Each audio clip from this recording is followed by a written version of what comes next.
Fala galera, sejam bem-vindos ao canal, e para mais uma história de terror. Se gosta desse tipo de conteúdo, não deixe de se inscrever no canal e deixar aquele like e ativar o sininho para receber notificações de novas histórias. Então bora para mais uma. Apartamento número 6. Ninguém parecia morar no apartamento número 6. Até onde sabíamos, estava vazio. A data era outubro de 1992. Minha esposa e eu nos mudamos há quase 2 meses. Tínhamos comprado o apartamento número 5 e estávamos bastante contentes em morar nele. Era um apartamento pequeno, arrumado e aconchegante com cozinha, quarto, banheiro e um quarto que mesclava os espaços de estar e jantar.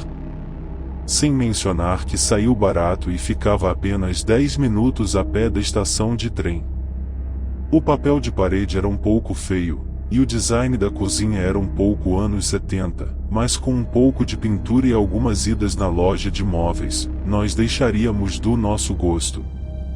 Aquele pequeno bairro de Londres era atraente.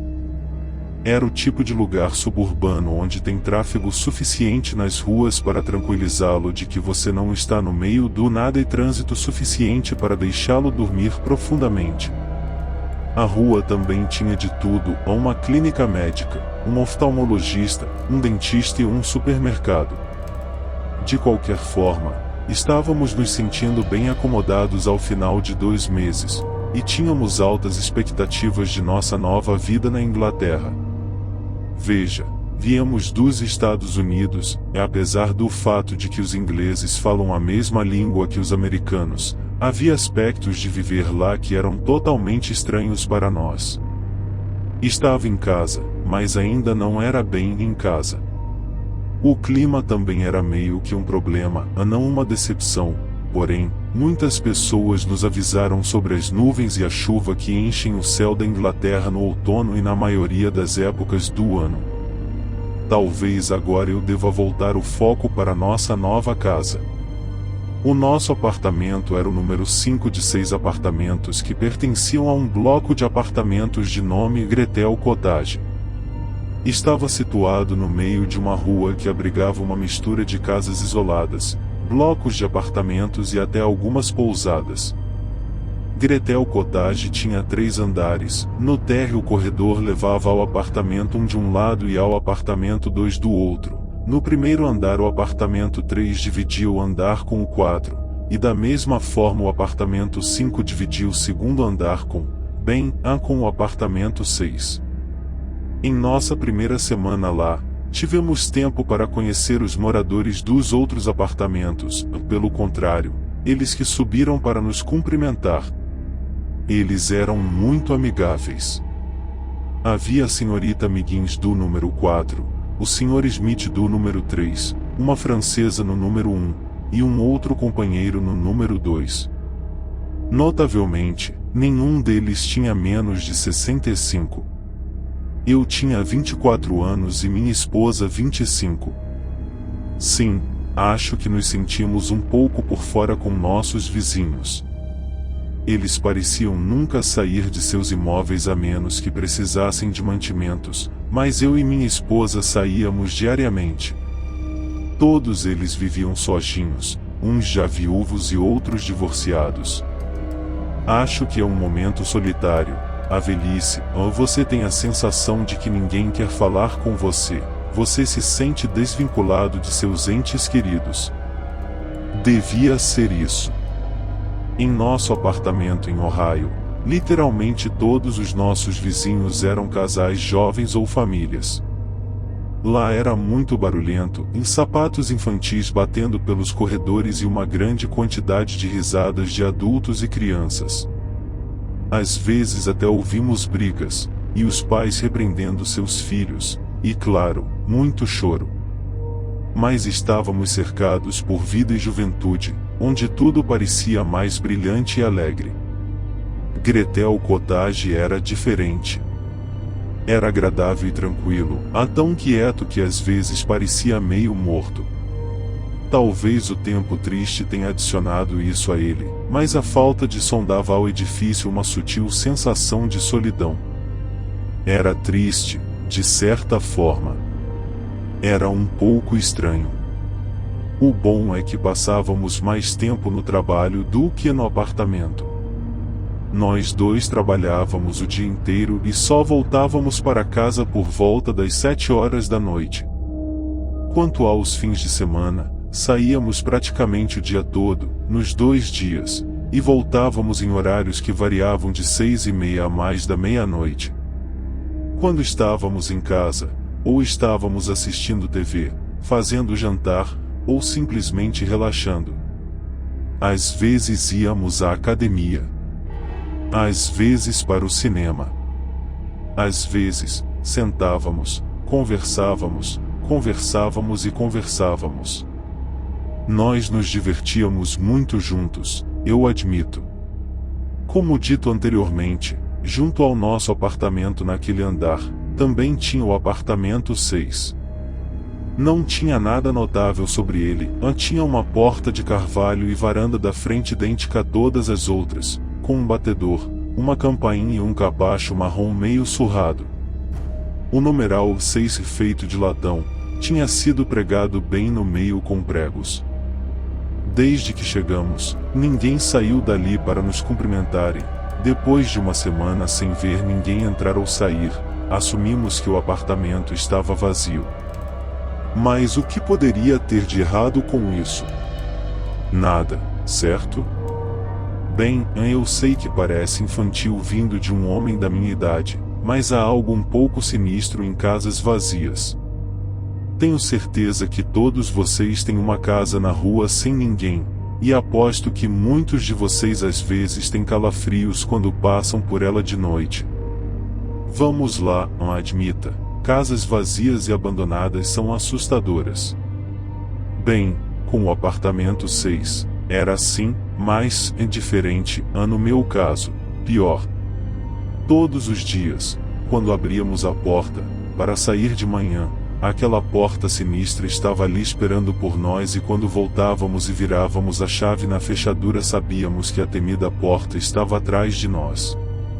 A imaginação nos fazia pensar o que será que tem naquele apartamento, e se ele abrir agora e sair algo dali de dentro?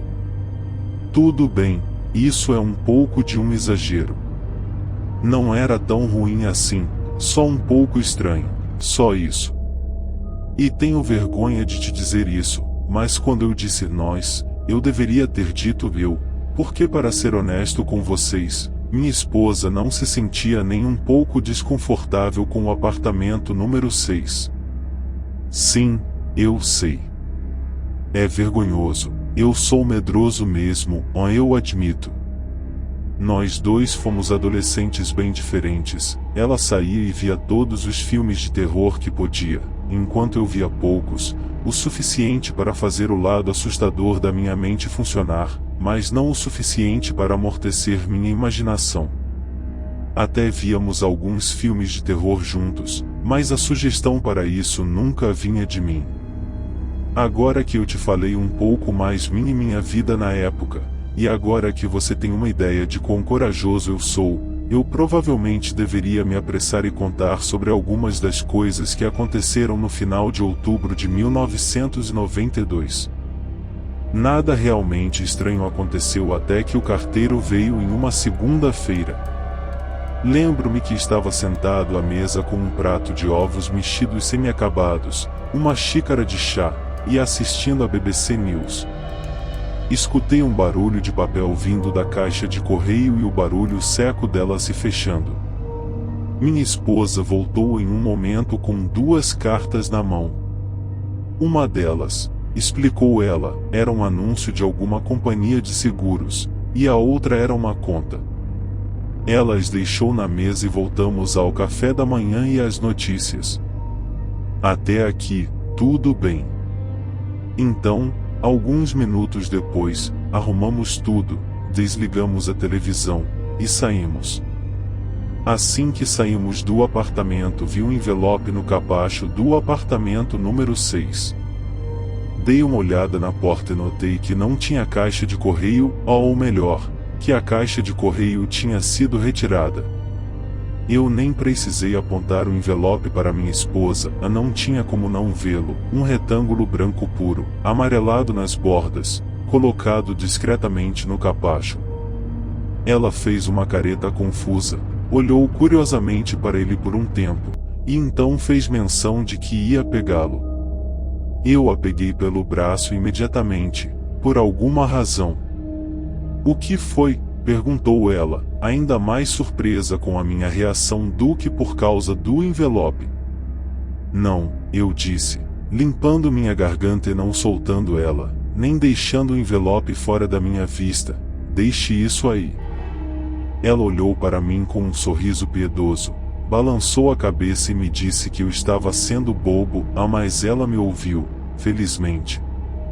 Suspirei e agradeci a ela, eu só não queria que ela se aproximasse da carta, não parecia certo. Recebi uma chamada estranha naquele dia no trabalho, durante minha hora de almoço. Eu tinha acabado de terminar meu sanduíche de salmão defumado, e estava prestes a comer um biscoito quando meu telefone começou a tocar. Não foi inesperado nem nada, porque recebo ligações de colegas o tempo todo quando estou no trabalho. Mas não era um colega, e eu poderia dizer o mesmo. "Olá. Quem é?" Eu perguntei claramente, mas tudo que eu podia ouvir era a estática que se ouve no fundo de uma chamada. "Olá. Olá." Eu perguntei. Então eu posso jurar que ouvi risos, ou uma espécie de gargalhada alegre, como se fosse algum adolescente brincando de me passar trote.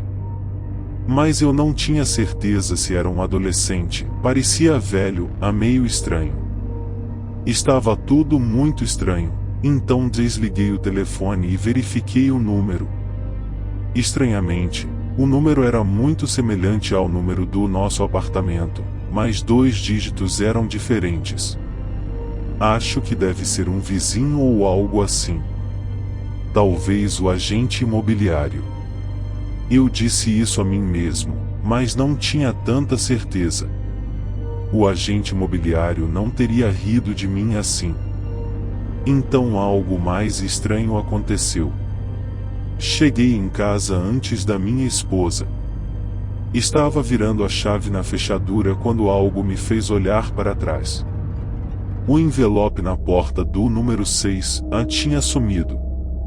Eu olhei petrificado para a porta por um tempo, e ela parecia me encarar profundamente também. Minha imaginação ameaçou me assustar, então abri a porta do meu apartamento o mais rápido que pude, e a fechei atrás de mim.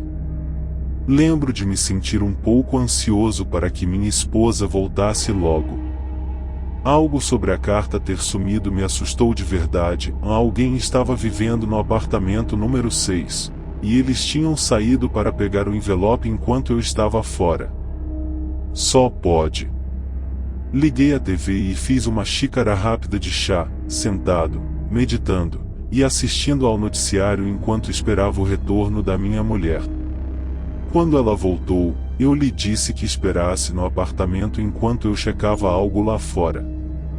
Ela esperou enquanto eu corria a escada abaixo e para fora do prédio para verificar as janelas do apartamento número 6. Eu vi que as cortinas estavam fechadas e os painéis estavam precisando de uma limpeza há anos. Quando voltei para o apartamento, minha esposa também tinha notado a ausência da carta. Ela estava parada na nossa porta, e apontando para o capacho do apartamento 6. "Você já viu?" "Sim, eu sei", eu disse. "Tem alguém morando aí, eu tenho certeza que tem." Ela caminhou até a porta do número 6, e estava prestes a tocar a campainha quando eu gritei para ela. "Não faça isso." "O que há com você, Matt?" Ela olhou para mim de uma forma um pouco preocupada, e então levantou a mão para tocar a campainha. "Por favor, não, eu não tô gostando disso", eu protestei como uma criança. Eu realmente não entendo você às vezes. Ela balançou a cabeça. Isso é estúpido. Eu vou tocar a campainha. E ela o fez. Ela estava calma e pronta para cumprimentar quem quer que fosse, e eu tenso. Não tenho certeza se eu queria conhecê-los. Como eu esperava, ninguém respondeu ou sequer parecia se mover por dentro da casa.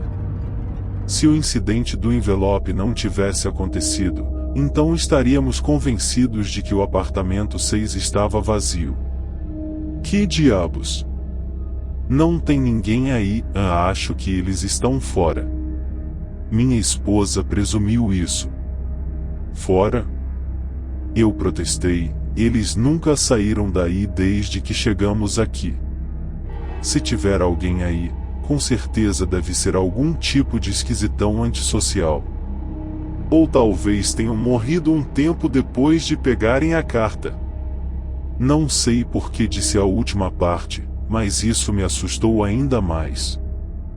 Talvez, Matt, minha esposa começou, quando voltamos para nosso próprio apartamento, e quando ela acendeu a luz da sala, talvez não haja ninguém lá, e o zelador simplesmente pegou a carta pelo fato de ela não ter sido pega por mais ninguém. Eu não estava 100% convencido, mas tudo bem para mim. Eu gostei muito mais dessa explicação, então ficamos com ela e comemos o jantar. E a propósito, minha esposa me perguntou mais tarde, quando chegamos na cama, você recebeu uma ligação hoje por volta das 2 horas? Sim, um telefonema estranho, com um cara rindo? Sim. Aconteceu isso comigo hoje também. Sério? Quem você acha que foi? Poucas pessoas aqui têm nossos números, você sabe disso. Eu não tenho certeza. Espero tenham sido os filhos do corretor brincando. Talvez tenham pego nossos números de telefone da agenda do pai. Eu concordei, mas não parei de pensar naquilo até dormir. Sonhei com o apartamento 6 naquela noite. Sonhei que abria a porta e só podia ver a escuridão dentro. Sonhei que ouvia aquela mesma risada esganiçada vindo de algum lugar na escuridão. Na terça noite, cheguei em casa e descobri que tinha esquecido minhas chaves do trabalho, e que meu telefone tinha ficado sem bateria. Você pode imaginar como eu fiquei frustrado quando descobri que minha esposa não estava em casa, e que eu tive que esperar no chão que ela voltasse para casa para que eu pudesse entrar. Você pode imaginar como minha barriga doeu de ansiedade quando ela não chegou na hora habitual e eu não podia ir até ela. Aposto que pode imaginar como fiquei desconfortável quando me sentei no chão a 3 metros da porta para o apartamento número 6. Sabe, quando você está sozinho e vulnerável, assustado, você parece pensar nas últimas coisas que gostaria de pensar quando está se sentindo tenso.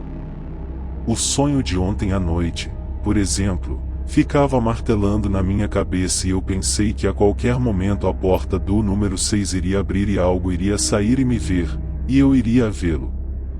Claramente, minha esposa estava tentando falar comigo, pois eu podia ouvir o telefone tocando lá de dentro do nosso apartamento. Ela já esperava que eu estivesse em casa. Eu estava feliz que ela estava bem, e capaz de me ligar, mas fiquei nervoso ao pensar que ela provavelmente estava ficando ansiosa comigo também. Então eu olhei para a porta do apartamento número 6 novamente, e eu podia jurar que ouvi um clique, um pequeno barulho, vindo de algum lugar dentro daquele apartamento. Eu franzi a testa e ouvi atentamente, mas não consegui ouvir mais nada. Depois disso, fui lá fora para escapar daquele aterrorizante repouso por um tempo. Ela ainda não estava de volta e já eram 9h30. A chuva forte começou e me forçou a voltar para dentro e para o chão. Eu já estava pensando em pedir um telefone emprestado para um vizinho, sim, a essa hora da noite, mas para meu grande alívio, pouco depois das 10 horas, ela subiu os degraus até o apartamento e se assustou ao me ver caído no chão do lado de fora da porta. Graças a Deus, Eu estava ficando preocupado com você. Onde você esteve? Levantei-me e falei rapidamente, recuperando o fôlego. Meu colega se ofereceu para me trazer para casa, mas o trânsito estava horrível. Tentei ligar para o seu celular, mas está sem bateria, não é? E quanto a você? Por que você não está lá dentro? Então expliquei a ela que devia ter esquecido as chaves dentro do apartamento pela manhã. Ela suspirou, abriu a porta e nós entramos. Enquanto eu procurava minhas chaves, elas estranhamente não estavam no gancho de chave. Minha mulher acendeu as luzes e eu a ouvi ofegar um pouco na secretária eletrônica. Olha quantas chamadas perdidas tem no telefone. Sim, você deve ter me ligado sem parar, eu disse a ela. Eu só liguei 2 vezes no telefone de casa, tem 6 chamadas perdidas. E, espere. Venha aqui. O que é? Corri para ver o que a tinha deixado tão nervosa. Olhei os números das chamadas perdidas, 2 delas eram o número do celular da minha esposa, e os outros 4 números eram o mesmo número. É o mesmo número daqueles trotes estranhos que recebemos ontem. Ela parecia agora mais irritada do que nervosa. Malditas crianças! Ela apagou as chamadas perdidas e fomos para a cama sem jantar. Era um pouco tarde, e nós 2 estávamos exaustos. Eu nunca mais encontrei as chaves perdidas. Quarta-feira foi pior. Recebi mais ligações daquele número, mas a voz rouca e hostil do outro lado estava dizendo coisas agora. Fiquei chocado, intimidado, até, pelo que estava ouvindo. A voz estava dizendo as coisas mais vis, falando sobre estupro, assassinato, e usando praticamente todos os palavrões do dicionário. O que realmente me assustou nas ligações foi o quanto a pessoa do outro lado parecia saber sobre nós. Ele sabia meu nome, o nome da minha esposa, que éramos dos Estados Unidos, se referiu a nós como Yankees imundos mais de uma vez. Eu decidi denunciar esse cara em algum momento, mas como eu já estava no ônibus indo para casa, resolvi bloquear o número dele.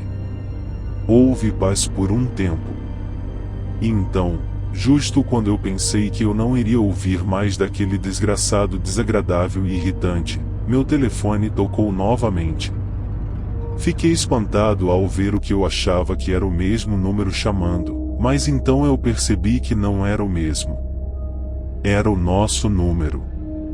Alguém estava me ligando da minha própria casa. Eu atendi e perguntei freneticamente se era minha esposa do outro lado. Aquele som sinistro crepitante no fundo soava, em seguida, o mesmo zombando, rindo e zombando de mim. Levei alguns segundos para entender a gravidade da situação, e quando o fiz, quase vomitei de ansiedade. Pulei do ônibus, corri para casa, subi os lances das escadas até o meu andar onde me pus em um puro terror total. A porta do meu apartamento estava aberta. Meu Deus, eu chorei em voz alta. Entrei correndo no apartamento a fim de pegar o intruso, mas não havia ninguém lá. Então saí correndo para arrombar a porta do apartamento número 6. Inferno, eu queira mostrar aquela coisa o que acontece com as pessoas que mexem comigo, mas quando eu vi aquele corredor nu, vazio, mal iluminado que dava para a porta, eu não consegui me forçar a entrar naquele lugar. Eu era um covarde, e desmaiei. A polícia fez uma busca no apartamento número 6 assim que chegaram, e também ao redor do nosso apartamento, enquanto eu e minha esposa estávamos esperando fora do prédio. Nos sentimos violados, como se alguém estivesse deliberadamente tentando nos fazer sentir indesejáveis em nossa própria casa. Ela até sugeriu que nos mudássemos, o que seria drástico, eu não a culpo, ela tinha recebido algumas dessas chamadas ultimamente também. Ficamos tranquilos, se não um pouco frustrados quando a polícia alegou que não tinha encontrado ninguém em nenhum dos apartamentos. Curiosamente, o apartamento 6 estava vazio, a nós mesmos até demos uma olhada lá dentro e não encontramos absolutamente nenhum vestígio de que alguém morava lá. Também não tinha telefone no apartamento 6, então quem estava nos ligando não poderia estar morando lá. Uma investigação mais aprofundada mostrou que o envelope tinha sido destinado à senhorita Amiguins no número 4 lá embaixo, e ela tinha verificado lá em cima, porque seu filho que havia enviado a carta, já tinha, no passado, erroneamente endereçado suas cartas para o número 6. Meus medos sobre o apartamento 6 tinham obviamente sido pura paranoia, não havia nada com o que se preocupar no apartamento 6. Quanto às minhas chaves, elas foram encontradas caídas na escada fora do apartamento, ou o intruso obviamente as deixou lá antes de fugir. Demos à polícia o número que estava nos incomodando, e eles nos disseram que investigariam e prenderiam o autor por arrombamento e invasão, bem como por ir contra a Lei de Comunicações Maliciosas de 1988. Mais ou menos tão tranquilo quanto uma pessoa pode estar depois de ter sua casa invadida. Nós dois agradecemos ao inspetor e aos 4 policiais antes de dar-lhes boa noite e fechar nossa porta. Nós suspiramos e caímos cansados no sofá e assistimos a TV por um tempo. Não era uma espécie de sitcom, Fawlty Tower, eu acho que era esse o nome. Nós arrumamos um pequeno jantar e comemos na frente da TV, rindo das partes que achamos engraçadas, e rindo de qualquer maneira com o que não era muito engraçado. Por volta das 23h30 desligamos a TV, lavamos os pratos e nos entregamos durante a noite. Acomodado na cama, eu estava prestes a desligar a lâmpada de cabeceira quando minha esposa me disse para esperar um pouco. Ela estava com o celular na mão e uma espécie de sorriso no rosto. Por que não damos ao brincalhão um gostinho do seu próprio remédio? Ela sugeriu. Ele com certeza não vai gostar de ser chamado a esta hora da noite. Claro, eu disse, gostando da ideia assim que eu ouvi. E o que você vai dizer a ele? Eu não sei, talvez eu faça ruídos assustadores ou algo assim. Qualquer coisa para nos vingarmos dele. Claro, vá em frente. Ela discou o número enquanto ríamos para nós mesmos alegremente. Ficamos quietos por um tempo, sorrindo estupidamente enquanto o telefone se conectava. Então um barulho vindo da nossa sala de estar apagou imediatamente os sorrisos dos nossos rostos. Era o toque de um celular. Quem seria? Ou o que seria que estava na sala? Depois desse dia, o casal não foi mais visto por quem morava ali. Se passaram uma semana, então os vizinhos preocupados, chamaram a polícia. Assim que eles arrombaram a porta não viram ninguém, o apartamento normal, como se tivessem acabado de saírem para trabalhar. Então a polícia resolveu olhar no apartamento 6, já que eles tinham feito uma busca na semana anterior, quando o casal ligou por causa de uma invasão no apartamento deles. Assim que entraram no apartamento, eles se assustaram com tal cena. Os 2 corpos já estavam em decomposição, abraçados um ao outro, e nos rostos uma feição aterrorizante, como se tivesse visto o próprio demônio à sua frente, e na mão da esposa estava o celular, no qual ela tinha ligado para aquele número aquela noite. Fim. Se gostou, deixa o like e não esqueça de se inscrever no canal.